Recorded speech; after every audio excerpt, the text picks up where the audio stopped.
Assalamualaikum warahmatullahi wabarakatuh. Saya Haji Nazri bin Nisa daripada Perluas Perak. Permulaannya saya nak ucapkan terima kasihlah kepada syarikat SAG yang telah mempertemukan saya dengan satu produk yang sangat luar biasa, iaitu produk Super 7. Di awalnya saya sebelum bertemu dengan produk ini, saya macam banyak ambil juga produk-produk yang lain yang memberikan kesan yang sangat berbeza dengan produk-produk yang lain. Saya mengalami masalah sakit saraf di sebelah kiri saya ini, tak boleh angkat tangan, dan kalau tidur pun nak baring sebelah kiri tak boleh.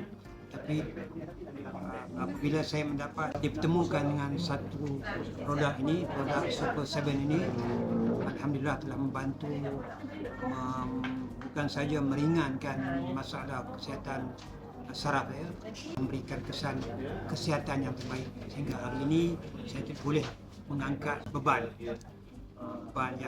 yang beratlah, dan boleh mengangkat tangan. Sebelum ni saya tak boleh, tapi antara penyebabnya Super 7 saya ambil pagi, bagaimana ini sarankan, pagi bangun saja daripada tidur, saya masukkan satu secet bawah lidah saya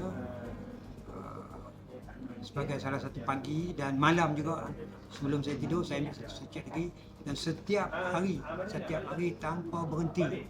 Sampai hingga sekarang ini saya mengamalkan produk ini, termasuk ada salah satu lagi produk gandingan dia, itu Thymoc ataupun Abu Sauda, yang hari ini alhamdulillah telah membantu masalah kesihatan saya daripada terus saya merasai keadaan yang tidak selesa. Jadi terima kasih banyak kepada syarikat SAG yang antara salah satu membantu saya untuk mengelakkan saya terus mengalami masalah sakit saraf. Terima kasih.